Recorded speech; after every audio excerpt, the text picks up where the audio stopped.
the most feared club in golfing history?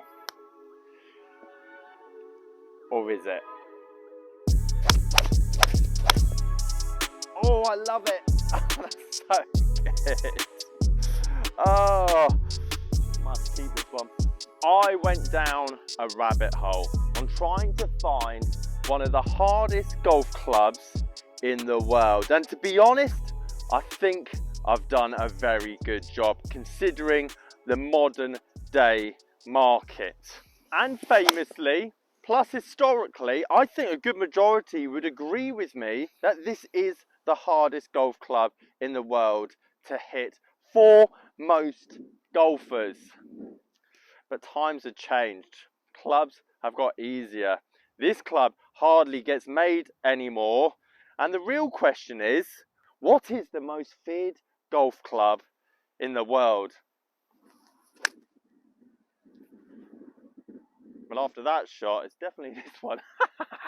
But unlike the display of golf from 150 yards, as I just showed there, the club that I have is probably one of the most confident clubs I'm with. Actually a club that I'd go to in a comfort of nerves to actually get me around the golf course. And when I did my research and digging for the hardest golf club in the world, the most feared, essentially everyone said a completely different club. The club that I'm showing you now easily could be the most feared golf club for a lot of you. Not to mention the shot that I'm about to play. Bunker, danger in front of me, no green to work with, flag tucked away, and there's going to be a good portion of you watching this video that wouldn't want anything to do with this particular shot. Oh, I couldn't have actually played that better. I could have been here all day trying to play that shot. But if I was to say the same thing about this club 30 years ago, I don't think we'd be having the same conversation. So even though this is definitely up there in terms of the most feared golf club in our game, it's nothing compared to what a 6-iron was back in the day, a 5-iron was back in the day, and the same counterpart to this as those particular irons. No wonder it was the most feared, and no wonder only the elite level of golfer was able to wield it. Oh, I love it. Oh, that's so good. Oh, I might have to keep this one. And massive shout out to the boys at Replay Golf for sourcing me this ultra rare, hardly made. No one manufactures these anymore. And I appreciate all the help that those boys give me to create these kinds of videos. And the big question I want you to ask yourself when we get ourselves down in this game, because it's tough, golf is tough, there is no question. But how tough would it have been for you 40 years ago? Say you're off 18, say you're off 24, say you're off 28. What would your handicap actually be if you were to use the older equipment? The smaller headed drivers, the seriously low lofted irons and wedges with basically zero bounce. No bounce. Bounce wasn't even invented back in the day. Essentially had a knife, a spoon and a fork to get yourself around your local golf course. And it might surprise some of you guys to figure out that my most feared golf club in the bag is in fact the driver. And I practice it probably most out of anything in the golf bag. But there's still that element. No matter what driver I've tested over the year, decent shaft, decent head, feel balanced, feel good, great forgiving head, there's still that element that in a tournament position, in a position where there's a bit of pressure, my grip gets a bit tighter, I swing a tiny bit faster, I leave that club face that much more open, and at 300 yards, every degree that club face is too open or too closed, we're talking yards offline.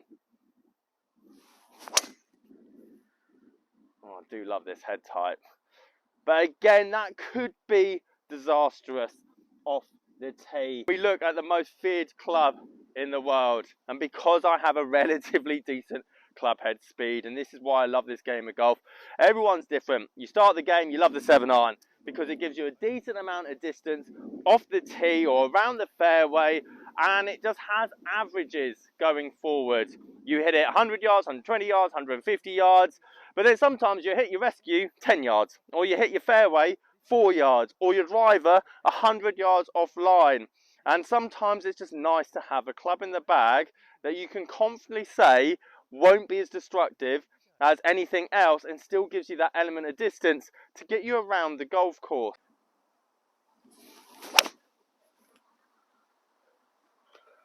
Again, even I've pulled that as much as I could pull anything, I'm still going to have a wedge into the green. No, boys and girls, that does not say 7 on the top of it.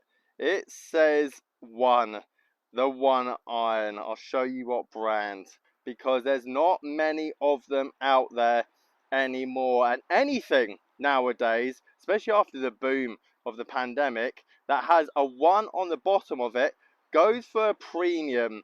And I want you guys to be aware that if you find one at the car boot, if you find one on Facebook, you find one on eBay, and it's going for a pretty low price, grab it, as there's not many around. And trust me, quite a few golfers don't fear this thing, but actually are looking for it.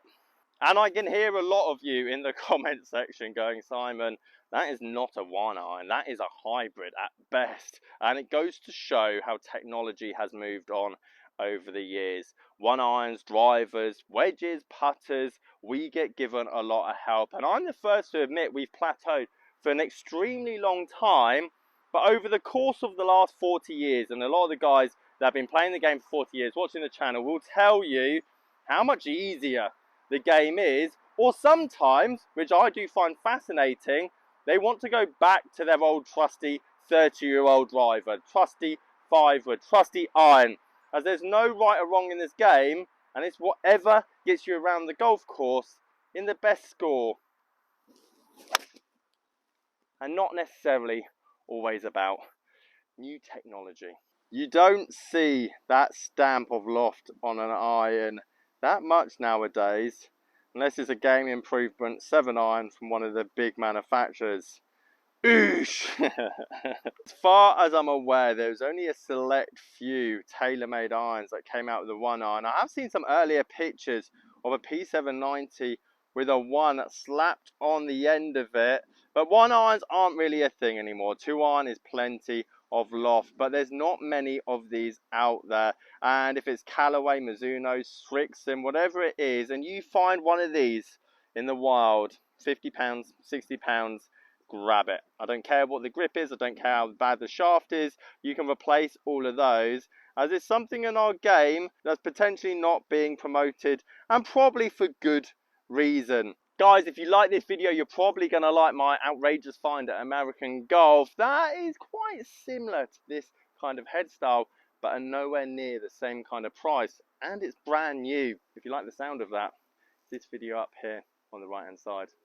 Catch you guys later.